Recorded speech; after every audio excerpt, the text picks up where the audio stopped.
Hi.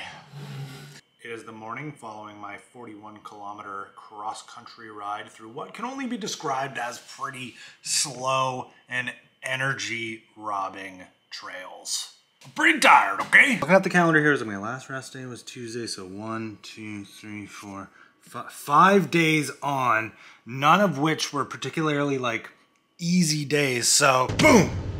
I'm gonna take it easy today, I think. But for real, the worst part about taking it easy is I want to ride bikes. I want to do something with two wheels. Oh! Yeah, I gotta just do a couple laps on the dirt bike. I just can't help it.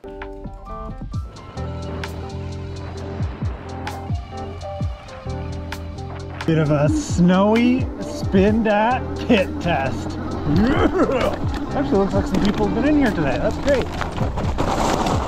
So, because we've been here a million times in videos, I didn't think I had to mention it, but this is not a mountain bike trail. This is a spot where people come in with their four-wheelers. Some people come in with their big trucks. This is an old pit that people use off-road vehicles in. This is the appropriate machine for in here. The lap, covered in snow, all around there. And I'm gonna take this little spot here, build up some speed.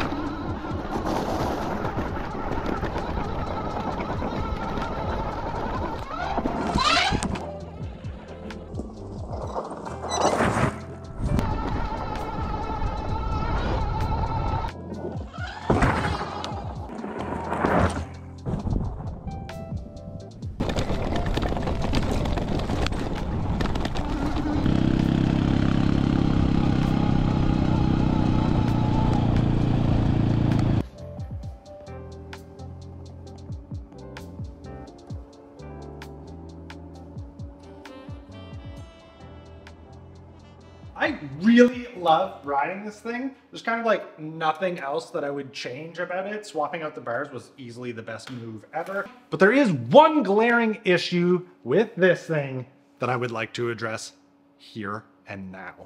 Welcome to Gear Gab.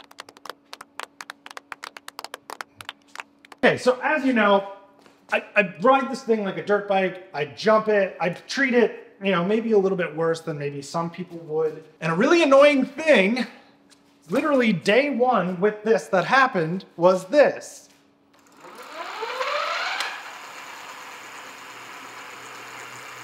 Look how bent that rear wheel is. It's so bent. And it's extremely annoying that it's bent because it's a mag wheel, so it's cast, it's one piece, and there's nothing I can do about it. It just continues to be bent. Swapping to a spoked wheel on this is just, it's not impossible, it's just a little bit more money because the 750 watt motor is in the hub. So that means buying a motor, buying a rim, buying spokes, having to build it. So anyway, ride one up. You gotta get rid of the mag wheels. You gotta go to spoked wheels. Thank you for enduring this episode of Gear Gab. It's Q&A day. It's the first question and answers of 2024. And this, based on how we started this video, seems like a very fitting question to start this Q&A with. Have you thought about getting a dual sport? And the answer is yes. I'd love to have a little 250 dual sport. I decided on the Vitpillen because all my buddies have Harleys and I want to ride with them, so. Next bike will be a dual sport. Next question, more of a Halifax Dartmouth specific question. What are your favorite trails around here? Whopper. I think probably Whopper would be my favorite. I'd love to have a down country bike, fast down country bike, and just go in there and rip around. I hate to say it, but I don't really love Macintosh Run. Next question, how are the Heap Rawstercross frames holding up after stripping and riding them frequently? I fear corrosion from things like sweat and metal on metal interfaces. So Rawstercross hasn't had paint on him in a long time. He just sort of dulls out, but there's no real there's no signs of corrosion really. I don't know. I don't clean them either, so I'm not that worried about it. The Heap's only been stripped for a little while. They just sort of go from polished to dull over time, and then sometimes I'll just re-polish them up. But there's nothing really eating away at them, even with salt, road. They're fine. They're fine. Next question, more of a statement. Rawstercross Build out of the Redwood and that sweet Durace group set, drop bar, maybe? The Redwood is not mine anymore. A car question, that makes sense. This is a race car channel. Have you done any mods to your Golf? I have. There's actually a really fun video about it. We put I think it's 2¼ inch stainless steel like header back exhaust on it. Mostly because the old exhaust rotted off of it. But we dynoed it before and after. Here's an easy question. Most favorite XC mountain bike for racing? The Heap, because I have them. Okay, there's a lot of questions in this one. I'm gonna answer the first one. The last one I think could be its own video. Did Norton normally get as many treats as he does now? Yes, he would have, but I really like using it as a way to showcase my appreciation for the support through Super Thanks, and I just think it's funny as well. The BMX stuff, that could be its own like half an hour long video, so dirt jump goals for 2024. I have 2 goals. One is get my no-foot cans like poster worthy. 2, continue to show up at Mount Edwards, ride bikes, and get people who are there excited and stoked to keep showing up as well. Okay, I think I'm just gonna end it there. I know Q&As can get like a little long, dull, boring. And if you don't just like pick a spot to end it, you can be in here for forever, just talking at a camera, answering questions. So that's the end of this, I don't know, year's Q&A.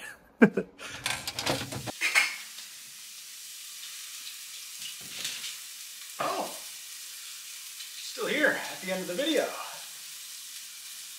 You must be here for Eric Cooks. Yes, yes. Well, I'm glad you're here for this one. This one's gonna be really, really good. Earlier today, Angela made some homemade mushroom and cheese filled ravioli. While she's away back in Moncton, I get to cook this and consume it. So we got some heavily salted water going on here. I'm sure I will overcook these. Apologies, I spoke way too soon. I cooked them perfect. So good. A little bit al dente, and you're wondering, Eric knows what al dente means? I'm like, yeah, I looked it up.